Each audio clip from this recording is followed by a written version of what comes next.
الفاتحة. أن الله يتقبل الصلاة والدعاء، ثم إلى أرواح والدينا ووالديكم وأمواتنا وأمواتكم وأموات المسلمين أجمعين، وإلى حضرة النبي محمد صلى الله عليه وسلم بسر الفاتحة.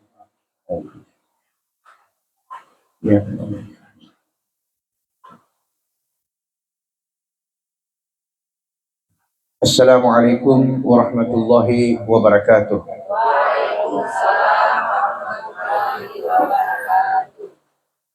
الحمد لله، الحمد لله الذي علم الإنسان ما لم يعلم. أشهد أن لا إله إلا الله وحده، وأشهد أن محمدا عبده ورسوله ولا نبي بعده. اللهم صل وسلم وكرم وعظم وشرف على سيدنا محمد بن عبد الله وعلى آله وصحبه ومن والاه. اللهم ارزقنا فهم النبيين وحفظ المرسلين وإلهام الملائكة المقربين. اللهم زدنا علما نافعا وارزقنا فهما واسعا. رب اشرح لي صدري ويسر لي أمري واحلل عقدة من لساني يفقهوا قولي. رب سدد لساني واهد قلبي بحق سيدنا Muhammad sallallahu alaihi wasallam. Amma ba'd. Pertama-tama tentu rasa syukur, puja dan puji kehadirat Allah Subhanahu wa taala sebagai awal pembuka dan pengantar kalimah ta'lim. Demikian pula salawat dan salam tak pula lupa kita haturkan keharibaan Nabi tercinta, Nabi yang mulia, Nabi Allah Muhammad sallallahu alaihi wasallam, juga kepada keluarga dan para sahabat-sahabat beliau. Yang saya hormati Bapak yang sudah tadi banyak memberikan ulasan-ulasan. Saya tidak menyebut lagi nama beliau yang terhormat, takut ditegur lagi. Yang kita sudah kenal, semoga beliau umur panjang, sehat-sehat. Ketua kerukunan Fardu Kifayah ya, para anggota, Bapak Imam juga mungkin ada, atau para tokoh agama, tokoh masyarakat, ada juga Ketua Badan Takmir Masjid-Masjid At-Taqwa Pasar Tua, Bapak Haji Antonius Awi. Mau diganti namanya jadi Abu Rahman, dia tidak mau. Dia bilang bukan lihat di nama, jangan lihat di casing, lihat di signal. Ibu-ibu, pengurus, anggota, kita doakan semua yang disebutkan dan tidak disebutkan namanya diberi kesehatan, keafiatan, umur yang panjang, dan selalu dalam keadaan sakinah. Amin. Tadi disampaikan materi berkaitan dengan haji dan kurban.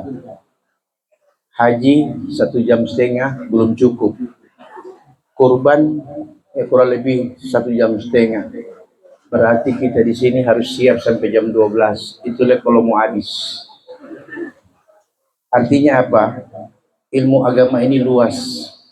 Ilmu agama ini begitu banyak hal yang belum kita ketahui, termasuk saya juga yang menyampaikan materi. Tapi para ulama dengan akhlak yang mulia, dengan ilmu yang mendalam, mereka tahu bahwa tidak mungkin orang awam seperti kita ini akan memahami ilmu agama itu dengan cepat. Maka lahirlah kitab-kitab yang mereka susun. Kitab-kitab ini sebenarnya adalah rangkuman dari sekian banyak penjelasan tentang agama, hukum-hukumnya. Maka lahirlah berbagai kitab-kitab yang simpel. Itu pun yang sudah simpel, masih ada lagi yang ulama yang datang kemudian lebih meringkas kitab-kitab yang berpanjang-panjang menjadi kitab-kitab uraian singkat.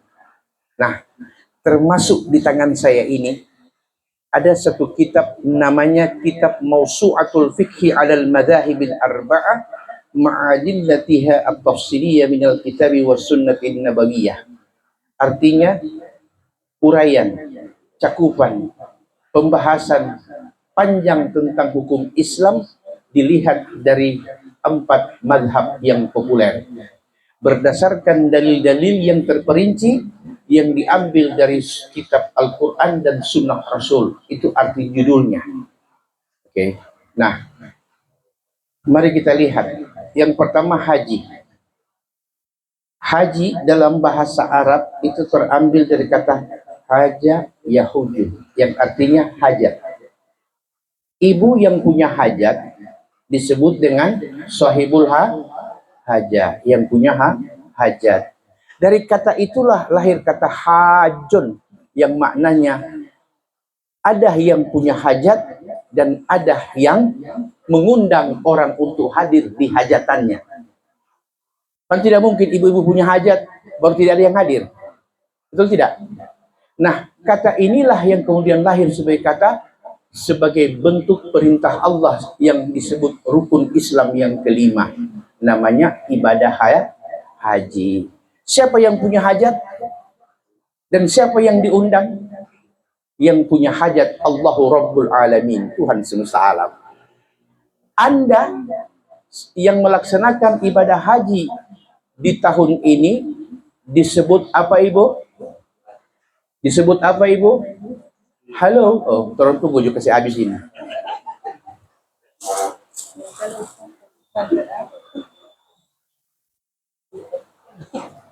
Soalnya mata ada ketempat lain ini. Sudah, kasih habis dulu.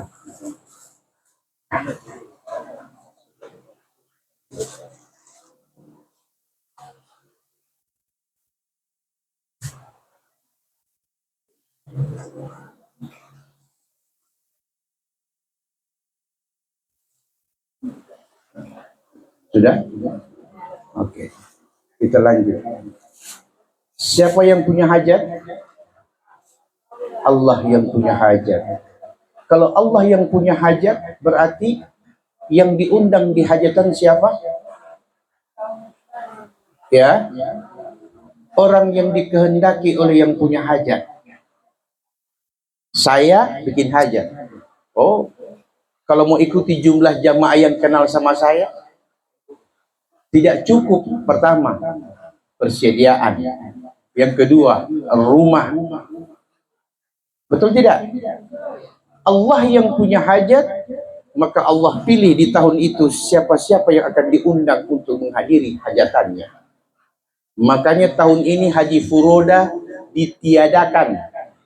Ibu tahu, Bu, orang yang mengerjakan haji furoda, haji khusus undangan kerajaan, itu dibayar, mereka satu orang bayar 373,9 juta per satu orang.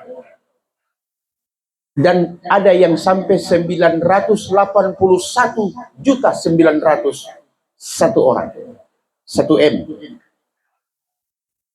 Tiba-tiba keluar aturan pemerintah Arab Saudi, furoda ditiadakan. Apa artinya? Itu 300 juta lebih sampai 1 M, itu yang punya doi, yang punya uang. Betul tidak? Yang uang kumpul-kumpul setengah mati, dapat pagi habis sore, oke, kumpul-kumpul berpuluh-puluh tahun, ada lagi uangnya sudah cukup, harus tunggu daftar tunggu. Betul tidak? Tapi kalau Allah yang punya hajat, Allah bilang yang punya uang simpan dulu uangmu, yang saya undang yang datang di hadapanku. Maka ada penjual bakso, pemulung yang berangkat haji tahun ini, yang punya rekening 6 digit 0 tidak diundang oleh Allah. Terbukti banyak orang-orang kaya dunia yang dibatalkan hajinya oleh pemerintah Arab Saudi. Jadi soal haji bukan urusan siapa yang ada duit, tapi soal siapa yang punya hajat. Bisa dipaham? Nah, dari kata itulah lahir yang hajatan dan yang terundang di hajatan. Apakah ibu-ibu kalau mau pergi di hajat boleh tidak mengikuti aturan yang punya hajat? Harus ikuti yang punya aturan hajat. Ibu kalau nanti datang, ibu nanti dari sini masuk. Nanti kursi-kursi tamu disiapkan, betul tidak? Makanan-makanan pun disiapkan, betul tidak? Kalau kebetulan saya lewat, saya tidak diundang, saya singgah karena ada makanan, boleh tidak? Boleh, asal tidak ketahuan. Satu. Yang kedua, pun kalau ketahuan, kita yang malu sendiri. Bisa dipaham? Nah, orang-orang yang datang ilegal haji, datang dengan tidak mengikuti aturan, hari ini kena batunya semua. Kota Makkah sepi, orang mau masuk di Raudhah tidak perlu antri lagi seperti tahun-tahun sebelumnya. Orang mau cium Hajar Aswad tidak perlu lagi disikut, tidak perlu lagi didorong. Mereka dengan leluasa melakukan tawaf hingga mencium Hajar Aswad sampai dengan sa'i dari Safa dan Marwah. Demikian pula di tempat-tempat yang masuk rukun haji. Bisa dipaham, Bu? Nah, mari kita lihat apa syaratnya. Yang pertama, syarat orang mengerjakan haji harus orang yang sudah akil balik. Itu syarat haji. Yang kedua, harus muslim. Yang ketiga, akilus salim, harus punya akal yang sehat. Yang ada akal sehat. Yang ketiga, al-ilm fil hajj, harus ada ilmu tentang bagaimana, seperti apa cara mengerjakan ibadah haji. Yang kelima, dia harus mempunyai al-istita'ah, kemampuan fisik dan dana untuk mengerjakan ibadah haji. Itu syarat orang boleh kerjakan haji. Nah, sekarang yang jadi pertanyaannya, kalau 5 syarat ini atau lebih terpenuhi, seperti apa dan bagaimana haji kita lakukan? Nah, di sini yang berperan syarat yang ketiga, yaitu al-ilm fil hajj, ilmu tentang ibadah haji. Ibadah haji itu adalah suatu rangkaian ibadah yang tidak boleh tidak dilakukan. Kalau tidak dilakukan, maka ada yang kena denda, dam namanya, ada yang kena kafarat, sanksi, dan ada yang dibatalkan hajinya dan tidak sah hajinya kecuali diulang tahun depan. Nah, ini yang harus diketahui. Pertama, yang berkaitan dengan syarat wajib haji. Contoh, ada orang kerjakan ibadah haji, tidak mengetahui yang mana rukun, yang mana wajib, yang mana sunnah. Dianggapnya semua ini kalau tidak mampu boleh tidak dikerjakan. Ingat Ibu, tidak seperti dugaan kita. Contoh paling kecil yang sering kita lihat, ada orang sudah sakit berat di tempat, di maktabnya atau di penginapannya atau di hotelnya. Sudah pakai oksigen, sudah pakai infus. Tiba hari tarwiyah, sebelum datang 9 Dzulhijjah, petugas haji sudah akan bawa dan gotong orang sakit itu menuju satu tempat namanya Arafah. Dalam keadaan sakit dan sakarat sekalipun, tetap harus hadir di Arafah, karena Arafah itu adalah rukun haji. Soal dia mau mati atau tidak itu urusan Allah. Mau mati di situ atau mau panjang umur itu Allah punya urusan. Tapi rukun haji tetap harus terlaksana. Baru hajinya dianggap sah bila mengerjakan semua rukun-rukun haji tadi. Bisa dipaham? Makanya kalau kita mau rinci satu-satu, 1,5 jam tidak cukup. Saya cuma menjelaskan secara umum saja. Nanti kalau siapa yang mau pergi umrah atau mau pergi haji, nanti ada manasik, petunjuk tentang kaifiyatul hajj atau kaifiyatul umrah. Bisa? Boleh begitu? Atau mau jelaskan satu-satu? Hah? Baku atur dulu orang baik-baik. Mau satu-satu atau mau yang pokok-pokok? Nah, yang pokok-pokok. Baik. Itu yang disebut rukun haji. Bila satu Anda tidak kerjakan, maka Anda dikatakan haji yang tidak sah. Haji ada 3, Ibu. Haji mabrur, haji makbul, dan haji mardud. Itu namanya perolehan hasil ibadah haji. Coba ulang. Perolehan hasil ibadah haji. Orang pulang haji, 1 di antara 3 dia peroleh. Kalau amalnya baik, tata cara hajinya sempurna, kemudian hidupnya berubah. Sebelum berangkat Carlota, pulang haji su tidak Carlota. Waktu belum berangkat, banyak pinjang doi lupa baganti. Setelah pulang haji, su tako pinjang dan su tidak mau lagi bikin susah orang. Itu namanya haji mabrur, haji yang Allah beri kebaikan. Kedua, haji makbul. Waktu belum pergi di haji begitu, pulang di haji 11-12. Tapi dia punya syarat rukun dan sunnah haji dia kerjakan. Berarti secara hukum Islam, menurut syariah, hajinya sah, tapi tidak mabrur. Bisa dipaham? Ada lagi waktu belum pergi, biasa-biasa, serta pulang kufiah putih, berganti kufiah keranjang, kong hari-hari dengan ayam Filipin.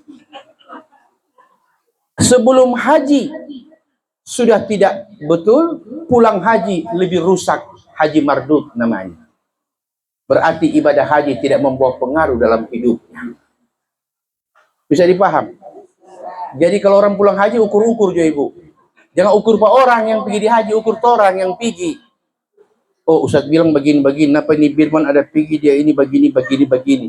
Ibu tidak ditugaskan oleh Allah untuk menilai ibadah manusia. Tapi kita ditugaskan untuk muhasabah ala nafsi, mengukur dan mentakar diri sendiri. Itu namanya perbaikan. Oke? Jadi innamal a'mal binniyat. Nah, ada itu namanya perolehan hasil haji. Sekarang cara memperoleh bentuk ibadah haji ada 3 juga Ibu. Yang pertama disebut metode melaksanakan haji dengan cara tamattu. Haji tamattu namanya. Ada lagi yang tidak memakai tamattu, tapi dia mau kerjakan haji dengan istilah haji ifrat. Oke? Ada lagi yang ketiga disebut dengan haji qiran. Haji tamattu, haji bersenang-senang. Haji ifrat, haji menyendiri. Itu istilah bahasa. Jangan sampai sana, oh kita ifrat. Kita boleh berteman dengan teman-teman. Bukan begitu. Ya. Haji qiran artinya haji yang umrah dan hajinya dikerjakan di waktu yang bersamaan. Kalau haji tamattu sampai di kota Makkah, kerjakan umrah dulu, tunggu hari tarwiyah untuk bersiap-siap ke Arafah, baru dia kerjakan wukuf. Setelah itu baru disebut dengan tamattu namanya. Umrah dulu baru haji. Haji yang kedua namanya haji ifrat. Ketika sampai di Makkah atau di Madinah belum kerjakan apa-apa. Oke, nanti setelah wukuf di Arafah selesai, baru dia mengerjakan umrah. Ada lagi sampai itu tetap kerjakan haji dan umrah bersamaan. Itu namanya qiran. Mana yang paling afdal? Banyak pendapat ulama menjelaskan. Imam Syafi'i mengatakan 3 bentuk haji ini, haji tamattu lebih afdal daripada haji ifrat dan qiran. Imam Malik mengatakan tidak, haji qiran lebih afdal daripada haji tamattu dan ifrat dan sebagainya. Oke, kita tidak usah bahas masalah itu urusannya para ulama. Berikut. Dalam pelaksanaan 3 cara bentuk haji ini, oke, ada yang 2 kena denda, 1 tidak kena denda.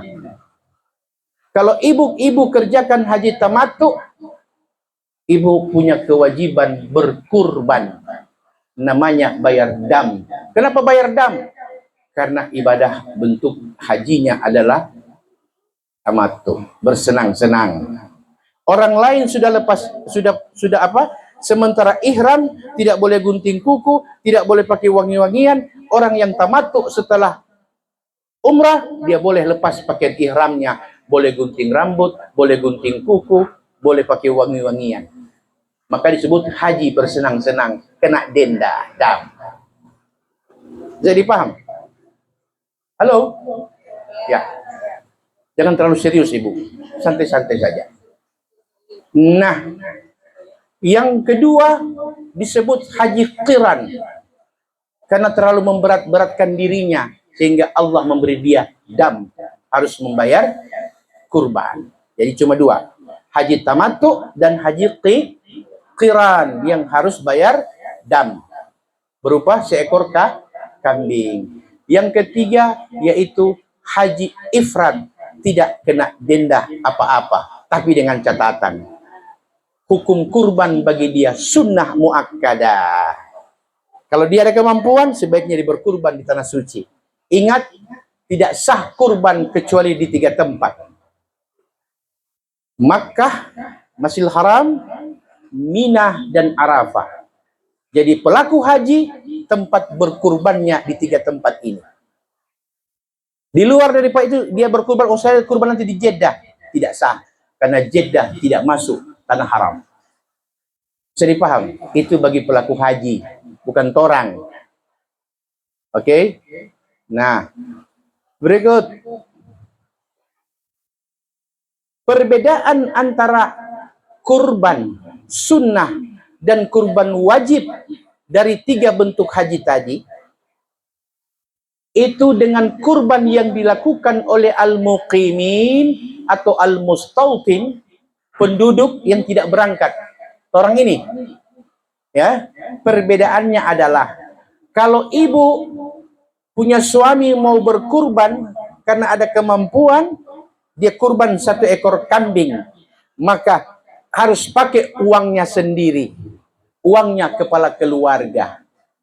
Ustadz, papa tidak mampu, torang anak-anak mampu, torang mau kumpul doi kasih papa untuk kurban. Tidak sah kurbannya karena disebut kurban kongsi. Kata ulama, harus pakai uangnya kepala keluarga, hasil dari nafkahnya, kemudian dia berkurban atas dirinya dan seluruh keluarganya. Nah itu, Ustadz, sekarang papa tidak mampu, bagaimana caranya?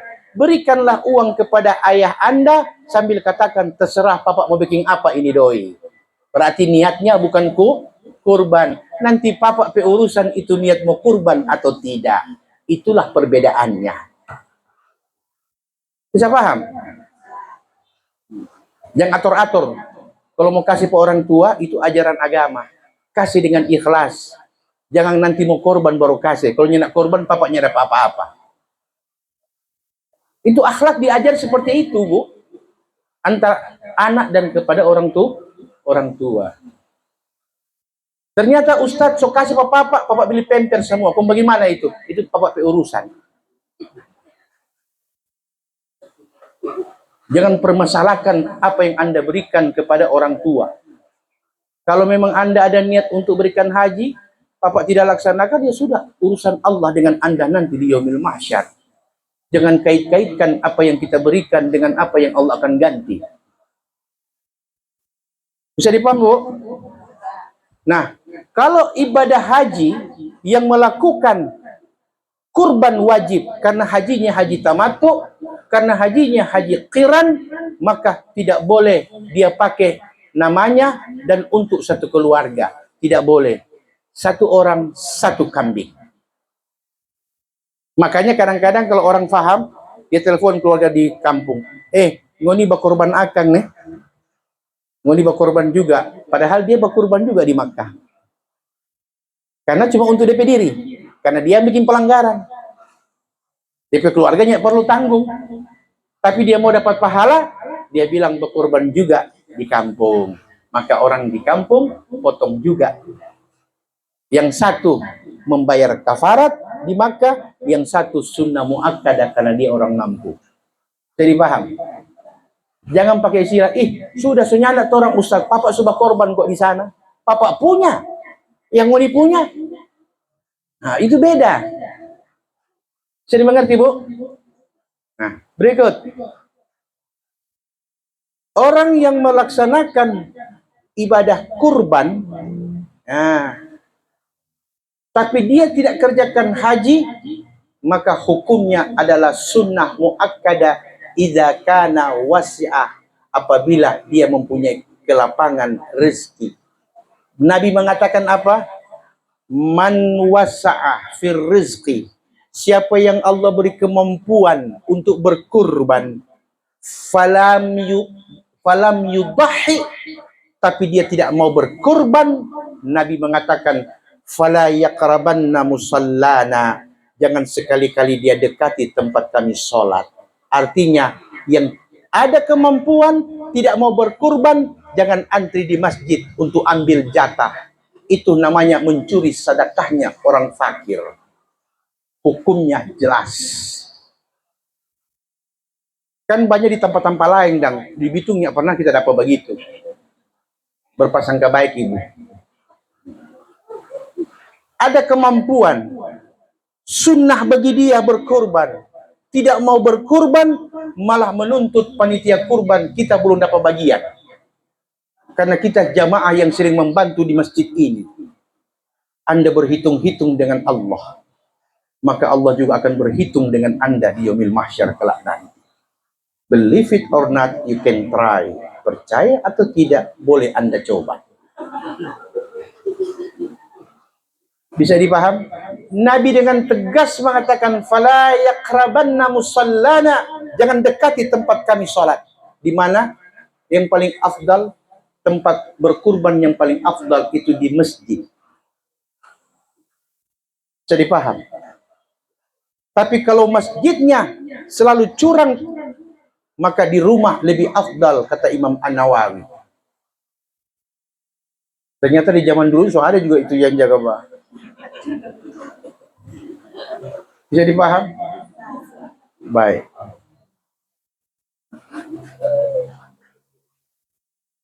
Ingat, panitia kurban, jangan sekali-kali ketika sembelih hewan kurban, karena ada 10 orang yang ikut membantu. Satu bapotong, sambilang babantu bakupas, bateto, bapotong-potong, ambil sebahagian, kemudian masak, katanya untuk orang yang kerja. Haram hukumnya. Itu disebut dengan as-sarika fis sadaqah, mencuri sedekahnya orang fakir. Ustadz, kenapa haram? Ini kan kurban. Nah, ini perlu belajar taklim. Ibu, kalau ibu dan panitia mau melakukan hal seperti itu, harus ikuti syaratnya. Itu dikurbankan untuk masak panitia atau untuk orang fakir? Niat orang berpotong dengan orang yang bersumbang itu untuk orang fakir miskin atau untuk panitia? Coba jawab. Untuk fakir miskin. Maka syaratnya untuk fakir miskin itu dulu dipenuhi. Setelah dipotong, ambil 1, 2, 3 kantong. Kasih dulu perwakilan kepada fuqara wal masakin. Sisanya itu baru boleh Anda ambil sebagian masak. Itu Anda memakan daging sedekah yang ada berkah namanya. Ininya Anda. Orang miskin belum makan, maaf. Panitia seceke pelote lebih dulu. Bukan dilarang ibu, tidak terlarang. Cuma caranya yang salah. Belum saatnya sudah mendahului. Bisa dipahami nih? Jadi hati-hati ibu ya. Ingatkan di tempat kita masing-masing. Jangan sekali-kali mengambil bagian dari daging tulang yang ada sebelum ada perwakilannya Allah, kaum du'afa wal masakin yang mengambil bagiannya. Kalau sudah ambil, maka kembali kepada hukum pembagian. Kita lihat pembagian hukum. Saya niat kurban kambing 1 ekor atas nama saya dan seluruh keluarga yang menjadi tanggungan nafkahku. Oke? Potong. Berapa bagiankah boleh saya makan dan keluarga? Quran surah Al-Hajj ayat 38. Kalau bukan salah 38 28. Bunyinya begini. Wa kulu minha wa at'imul ba'isal faqir, dan makanlah sebagian dari apa yang kalian kurbankan dan sisanya berikan kepada fukara dan masakin. Ulama berbeda pendapat tentang kata sebahagian. Apakah separuh? Apakah 2/3? Apakah 1/8? Nah, ini yang jadi perbedaan. Kita tidak masuk di ranah itu. Kita masuk, ambillah secukupnya buat diri dan keluarga. Sisanya itu diberikan kepada fukara dan masakin. Ustadz, saya mau niat kurban, tapi saya punya keluarga kasihan banyak yang susah. Kita mau ambil setengah, mau kasih, silahkan. Ustadz, kita mau suka kurban, tapi kita ini juga orang susah lagi. Kita ada kumpul-kumpul so 4 tahun setengah ini doa dapat beli kambing. Kong kira-kira kita mau potong untuk kita punya keluarga semua. Boleh Anda menerima bukan sebagai orang berkurban, tapi sebagai mustahik, karena Anda juga fakir. Bisa dipaham? Ustadz, kita ini masih mampu mau berkorban, bawa di masjid, potong, kita sebilang ke panitia, kita mau ambil semua di daging, usir pada di masjid.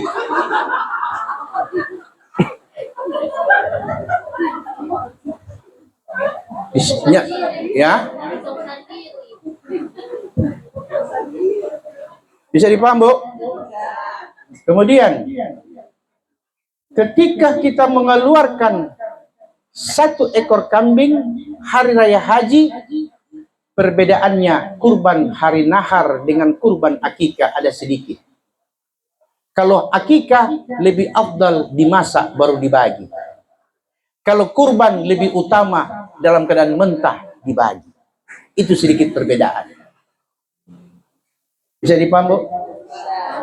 Kemudian tidak boleh mengambil upah orang yang menyembeli dari hewan kurban tadi. Contoh, ini mungkin banyak terjadi ya. Sapi 1 ekor 7 orang, harga 15 juta. Harga 17.500.000, karena 1 orang 2,5 juta kali 7, 17.500.000 Ustaz. Jadi orang rencana begini, yang 17 juta itu orang beli sapi, yang DP 500 mau beli plastik, gula pasir, dengan apa untuk orang kerja. Tidak boleh, haram hukumnya, karena itu bagian daripada harga binatang kurban. Kau Ustadz, kau ini orang-orang ini orang tidak boleh mengambil upah dari harga hewan, tapi mereka boleh menerima hadiah. Orang yang bakasnya 2,5 juta 1 orang tambah 100.000. Nah, DP 100.000 itu niatnya untuk memberi hadiah atau upah kepada orang yang menyembeli. Bisa dipaham? Yang banyak terjadi yang mana? 2,5 juta tambah 100 atau selisih semua? Inilah gunanya ada kitab-kitab ulama yang menjelaskan hal-hal itu supaya orang pedoi suka keluar, pahala masuk. Bukan tabu balik, doi habis, dosa bertambah. Gara-gara apa? Lima mau balaja. Cuma dengan alasan orang pedoi ada kumpul-kumpul kok mau kasih amplop Pak Ustadz, terlalu banyak ini. Selalu. Minta maaf, saya bicara bukan untuk kita diri, semua. Betul?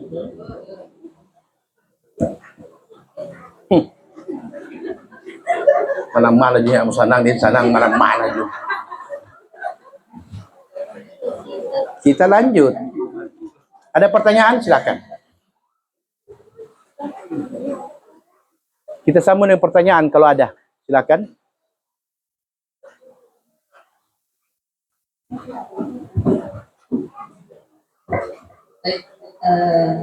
Assalamualaikum warahmatullahi wabarakatuh. Assalamualaikum warahmatullahi wabarakatuh. Seperti yang Ustaz bilang tadi, yang akikah dengan kurban itu beda. Nah, bagaimana kalau di setiap masjid di Ustaz, setiap Idul Adha ada anak-anak kecil yang mau gunting rambut di sini, tapi tidak ada daging kurban. Maksudnya tidak ada yang Beli darah, beli darah. Bagaimana itu Ustaz? Terima kasih. Assalamualaikum warahmatullahi wabarakatuh. Saya jawab sedikit. Nah, pertanyaan ibu, bagaimana kalau orang pas mau kurban, 7 orang yang kurban, 1 orang ke-8 menumpang. Karena ada doi, belum ada doi mau beli kambing, belum ada doi mau bergabung.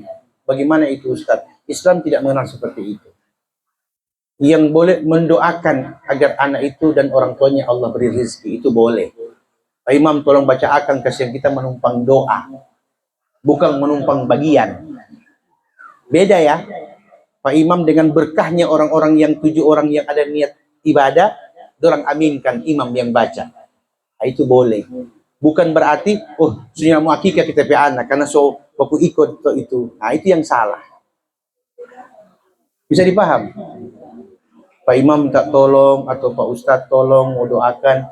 Insya Allah, hari ini 7 orang ini Allah kasih kemampuan. Siapa tahu bulan depan, kita yang Allah kasih kemampuan untuk kurban akikah kita punya anak. Anda mau tahu? Rahasia Allah dong. Bisa dipahami ini? Jadi hal yang disebutkan tadi tidak boleh mengambil dan menambah-nambah bagian yang bukan haknya. Ada lagi pertanyaan? Ya, terima kasih. Assalamualaikum warahmatullahi wabarakatuh. Waalaikumsalam Seperti apa yang sudah dijelaskan oleh Bapak Ustadz tadi, yang pasti semua kita sudah mendengarkan dan bisa memahami. Yang kami tanyakan ini Ustadz, seperti yang Ustadz sampaikan tadi tentang niatnya untuk yang 7 orang tadi berkurban. Terus terang untuk rukun patuh alhamdulillah tahun ini ada 4 sapi yang insya Allah akan disembelih. Seperti yang sudah disampaikan itu misalnya pembelian niatnya untuk kurban, dan ini terjadi di anggota kami itu satu anggota itu 2,5 juta.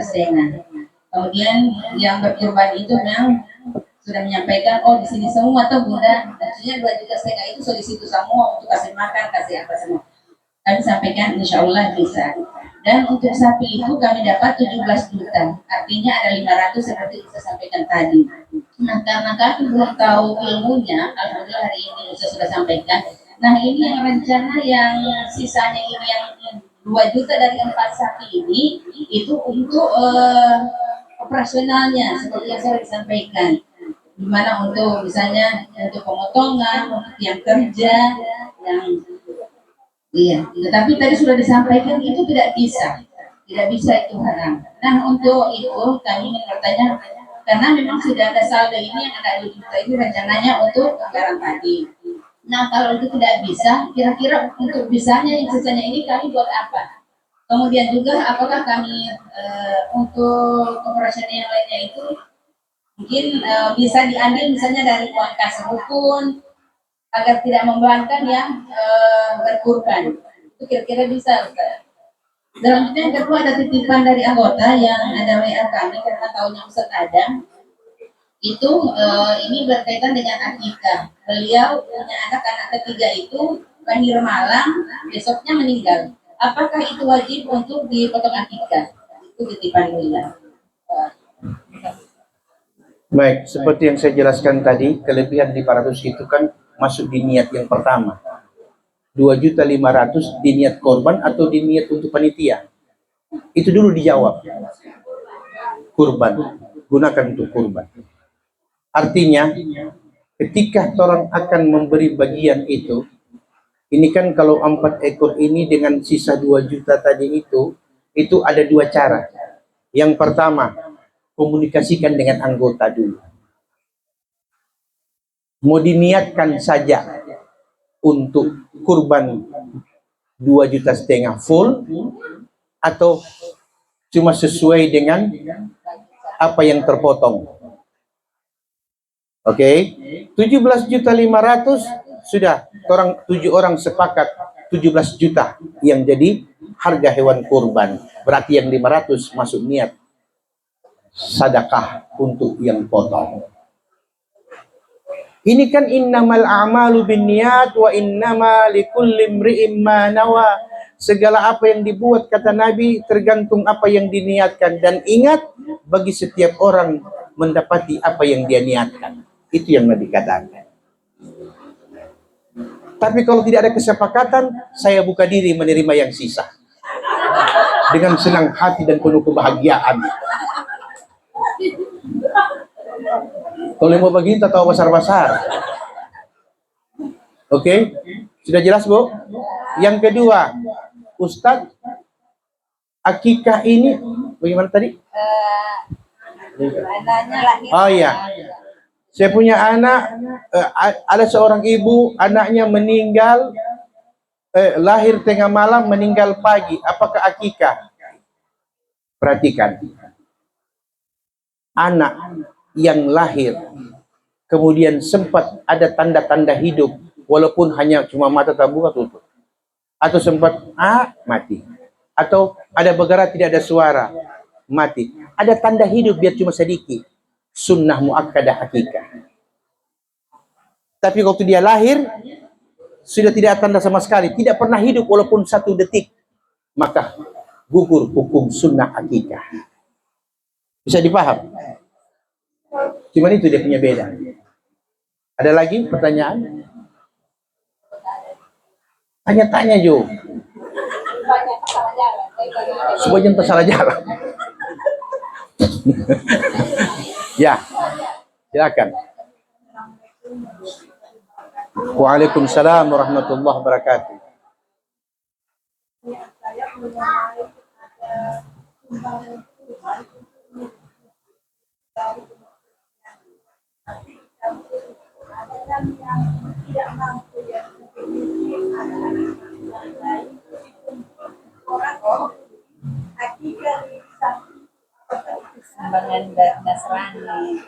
Oh iya. Kebetulan di kampung itu, di masjid itu ada orang yang non-muslim. Sumbang 1 ekor sapi. Pengurus masjid berpikir daripada lewat begitu, kumpul jadi orang-orang susah sampai anak-anak, kong pakai itu orang punya, kong bulawahu lagi. Kong bagaimana DP hukum Ustadz? Yang pertama, Nabi tidak pernah berikan contoh seperti itu. Yang kedua, dari ulama dari zaman Nabi sampai hari ini yang tidak pernah bilang itu boleh, apalagi backing. Oke, berarti itu hukum apa? Hukum sendiri DP nama. Bisa dipaham? Jadi yang betul yang bagaimana? Yang betul dengarkan sunnah akikah. Akikah wajib apa sunnah? Sunnah. Hukum akikah itu sunnah muakkadah. Hampir mendekati wajib tapi tidak sampai pada tingkat wajib. Artinya kalau nyak mampu jangan paksa. Paham? La yukallifullahu nafsan illa wus'aha. Artinya Allah tidak pernah membebani seseorang kecuali apa yang dia sanggup. Kong kiapa dan orang bapaksa, sedangkan Allah nyak pernah bapaksa. La ikraha fid din, tidak ada paksaan dalam agama kata Quran. Kalau orang bapaksa, kon orang terjebak hutang, kata Quran pula, wala tulqu aydiyakum ila tahluka, jangan kau jerumuskan dirimu dalam lembah kebinasaan. Bisa dipahami? Ustadz boleh pinjam doi kong akikah? Tidak sah, karena akikah itu harus milik sempurna, milik utama. Sedangkan bapinjang itu setengah dia punya, setengah kita punya. Oke, jadi akikah hukumnya adalah sunnah muakkadah bagi yang sangat mampu dan merupakan sunnah biasa bagi mereka yang kadang mampu, kadang tidak. Dan yang tidak mampu maka gugurlah kewajiban kesunnahan akikah. Bisa dipahami nih? Yang berikut, akikah atau kurban, dagingnya sebagian kita berikan kepada non-muslim. Sepakat seluruh ulama mengatakan sah diberikan sebagai syiar namanya. Itu yang pakai untuk ibadah itu, kurban. Apalagi cuma orang sumbang. Kasih biar bulawahu. Paham ini? Dengan syiar. Anda mau tahu, siapa tahu daging kurban tadi dimakan oleh kakeknya, anak cucunya, kemudian Allah beri hidayah. Karena menjadi darah dan daging daripada hewan yang ada ibadah. Mana lebih baik? Orang kasih kepada non-muslim sebagai syiar dan silaturahim, atau panitia bawa tas, kong ambil. Mana lebih bagus? Syiar. Ustadz, dia ini ada masuk di kelompok sapi. 2,5 juta Ustadz. Kong dia mau ambil tuh as dalam. Dengan ini dia sepilih-pilih dan Ustadz. Kong bagaimana dia hukum? Itu harus tanya juga. Bagaimana boleh itu? Boleh, tapi perhatikan apa yang Allah katakan dalam Al-Qur'anul Karim. Wa anfiqu mimma razaqnakum min qabli ay ya'tiya ahadakumul maut. Maka berikanlah sebagian dari apa yang engkau nafkahkan di jalan Allah sebelum datang kematian. Itu pertama peringatan Allah. Kemudian nafkah apakah yang kita berikan? Quran lagi pada ayat yang lain berkata, lan tanalul birra hatta tunfiqu mimma tuhibbun. Tidak merupakan kebaikan dan kebajikan bila engkau menafkahkan sesuatu yang engkau juga tidak suka. Maka nafkahkanlah apa yang, berikanlah, sedekahkanlah apa yang paling kau suka, itu yang paling utama. Bisa paham? Ibu, kita pilih itu di tetel-tetel, kita kumpul. Ini cuma contoh, jangan lupa tawa. Kong kita kasih Pak Ibu, Ibu mau terima? Terima, tapi Ibu punya mata ada harga Pak kita dari ujung rambut sampai ujung kaki. Kenapa Ibu lakukan itu, Ibu? Ini kan masih daging juga, cuma walaupun tetel kan boleh bikin bakso. Tetelan. Kenapa Ibu lihat begitu sama saya? Coba jawab, kira-kira. Karena tidak sangka kesiang. Itu yang as dalam, itu daging-daging bagus. Itu yang Allah maksud. Bukan kebajikan sebelum engkau memberi sedekah dengan apa yang paling kau suka. Yang paling kau suka itu yang kau sedekahkan. Allah akan ganti dengan apa yang kau tidak pernah bayangkan. Karena ada ayat Quran yang bilang, Allah, Quran surah Al-Hadid ayat 11, man dzalladzi yuqridullahu qardan hasanan fayudha'ifa lahu wa lahu ajrun karim. Siapa yang mau memberi pinjaman kepada Allah, maka Allah akan berikan gantinya dengan berlipat-lipat dan mendapatkan pahala yang besar. Dengan catatan, berikan apa yang paling kau suka, itu yang paling afdal. Nah, bagaimana kita memberi nafkah, memberi sedekah pada sesuatu orang sendiri kalau orang kasih di mau? Baru bilang, yang penting kan kita ada bakasi. Ibu, memberi dengan melukai hati orang lain, itu dosa. Ustadz, bagaimana Ustadz kalau kita bersumbang di masjid atau di majlis taklim, kong minta kita penama baca jelas-jelas? Apa hukumnya? Tanya lagi. Ibu ketua jangan lupa penama Hajar Rahmawati. Bila perlu DP lingkungan berapa, nomor rumah berapa, nomor WA berapa, mesti sebut. Boleh? Boleh. Tapi itu ria Ustadz. Mana lebih baik? Orang ria atau orang bonggili? Mana lebih baik? Orang yang ria atau orang skakar? Kalau orang ria, dia tidak dapat pahala, tapi orang lain dapat manfaat dari apa yang dia berikan. Orang bonggili, dia sunyi apa-apa, orang lainnya apa-apa. Betul tidak? Biar juga Ibu, yang penting masuk sumbangan. Karena ada ulama yang mengatakan biar itu urusan dia dengan Allah. Mau suruh taruh, bila perlu pakai lagi sampai DP babu penama. Saya paham. Jadi kadang-kadang ada sesuatu yang dianggap tidak cocok, tapi kadang-kadang juga agama melihatnya itu berbeda. Bisa paham, Bu? Oke. Saya rasa sudah cukup. Karena kita lihat sohosa. Sebelum kita tutup, Ini sudah tanggal berapa? Tanggal 3, Ustaz. Tanggal 3 Masehi. Iya. Kalau Zulhijjah tanggal berapa? Tanggal 7 nih hari. Nah, perhatikan hadis Nabi. Man ra'a minkum hilal dzil hijjah wa arada ahadukum ayyudhhiya fala yumsik sya'rahu wa adfara. Barang siapa di antara kalian melihat datangnya hilal 1 Zulhijjah. Oke, sama dia melihat Syawal. Kemudian dia ada niat mau berkurban di bulan Zulhijjah. Fala yumsik sya'rah. Jangan gunting rambut. Kasih potong, cukur alis, jangan. Kalau ada niat mau kurban. Wa adfara, termasuk juga gunting kuku, gigi kuku. Tidak boleh.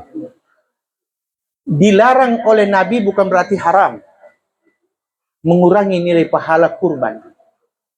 Paham?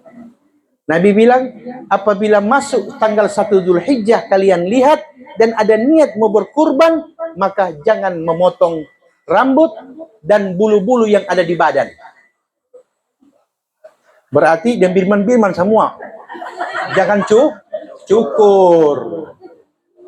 Jangan tanya lagi, Ustaz, birman siapa? Sudah nggak usah. Semua lari lain ke materi. Jadi rambut termasuk kasih rapi alis. Ibu-ibu paling banyak ini. Kasih rapi, Ustaz tidak potong, cuma kasih rapi, sama. Mulai tanggal 1 Zulhijjah. Kong tempo apa berakhir? Berakhir pada tanggal 10 Zulhijjah. Karena tanggal 1 sampai tanggal 9 Zulhijjah ada namanya hari tarwiyah. Sunnah berpuasa. Dan sunnah untuk melakukan tadi itu, menahan diri, memotong rambut, dan sebagainya. Ustadz, apa hikmahnya? Kenapa itu rambut mesti jangan dipotong?